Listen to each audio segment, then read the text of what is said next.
Hi there, and welcome back to the second video in this course on the heart of worship leading. In the last video, we looked at how the heart of worship leading is to have a heart that longs to encounter God, and seeing worship as this opportunity and this moment in time to connect with God and have a personal encounter with Him. Worship isn't about the songs that we sing. Worship is not about a church service, but worship so much more is about a personal encounter with God that you can have when you go to the grocery store, that you can have when you sit down for a meal with your family, that you can have at any moment of time because God has made His home in you. And today, we're going to be exploring this idea of worshiping with your life and how that applies to leading worship in a corporate context. So let's go.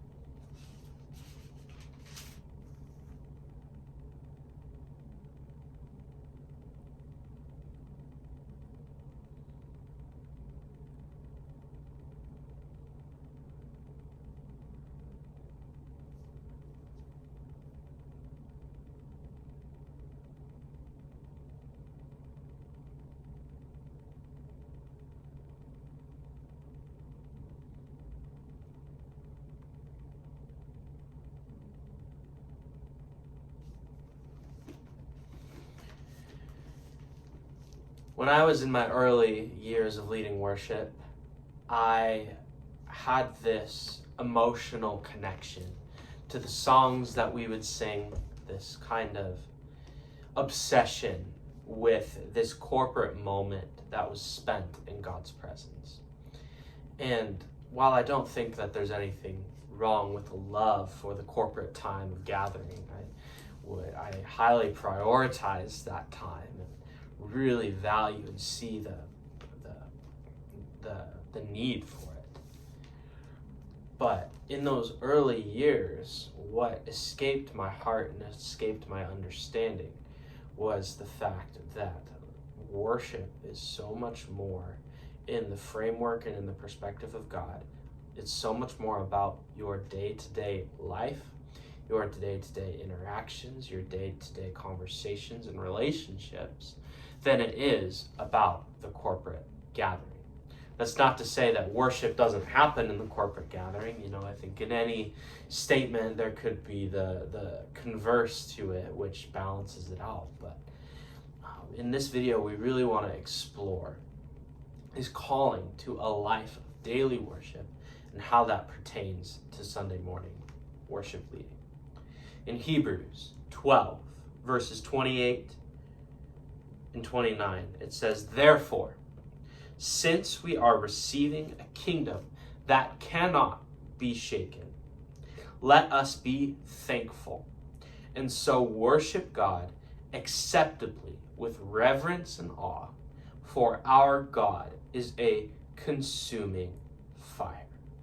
In the verses before this, the author of Hebrews goes into how God is shaking everything that can be shaken, so that anything that is unshaken will remain. And so he says, therefore, since we are receiving a kingdom that cannot be shaken, let's be thankful and let's worship God with reverence and awe, for our God is a consuming fire. I think in this age, the church is learning that worship is not about the songs that we sing. I think that in this age and in this time, the church is learning that worship has always been about this posture of surrender and submission before the Lord. In Psalm 139, it actually says that when I sit and when I rise, my going out and my coming in. God, you know my thoughts from afar. And I believe that in this day and in this era of the church, that we are beginning to learn and relearn that God has never been impressed with our worship, as if the point was ever to impress Him with our worship.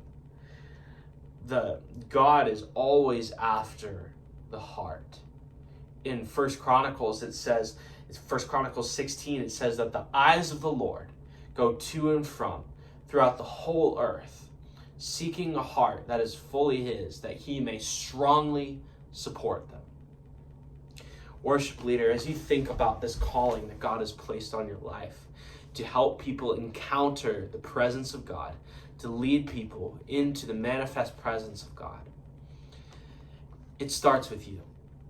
It starts with this understanding that a life that is not submitted in worship off of the platform will be bankrupt on the platform. You see it in worship leaders and pastors all around the globe.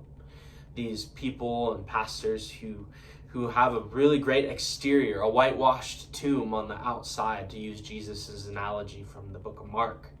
This tomb that on the outside is whitewashed and it looks beautiful, but on the inside has death.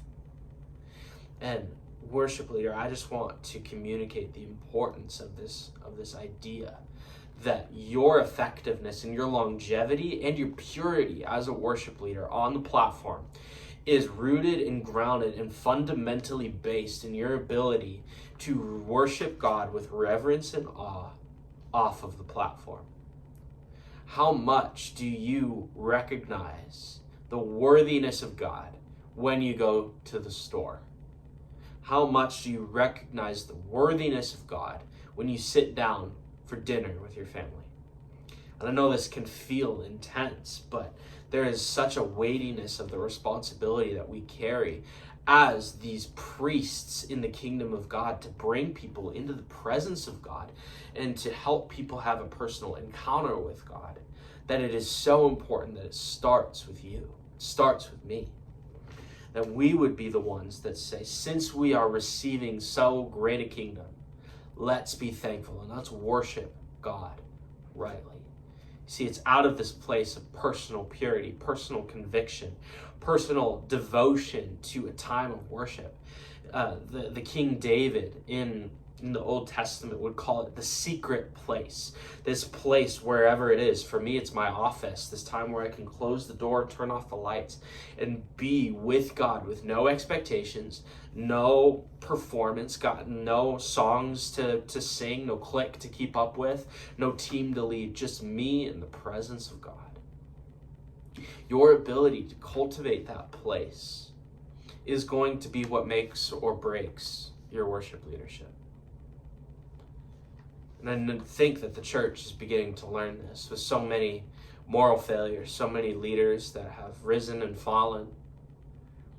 I think that we're starting to learn that it was never about the flashy outward performance, but it was always about your ability to worship God acceptably with reverence and awe. For our God is a consuming fire. This is where we'll end today. The God that we serve is a consuming fire. He longs to have every part of your heart, every dark room, every cavern, every area that's difficult, every area that's easy. He longs to have every part of your heart. So if today there's any sin that you need to confess to a close friend, or if there's any area of your life that you've been reluctant to hand over to the Lord, those areas are actually going to be what keeps you from engaging in a full relationship with God. And it's going to keep you from being effective as a worship leader. It will act as a roadblock and as a barrier between you and experiencing the presence of God. And it will also hinder other people's ability as you lead. And not to say that we as worship leaders need to be perfect, as if it's not a part of the conversation. But us as worship leaders, so much of the discipline of being a follower of Jesus and a follower of Jesus that helps other people follow Jesus through worship is cultivating a soft heart, keeping this heart and this attitude and this place of reverence and awe before the Lord to say, God, not my way, not my will, but yours, God. Your heart, your church, your people, your team, God, do what you want to do through me.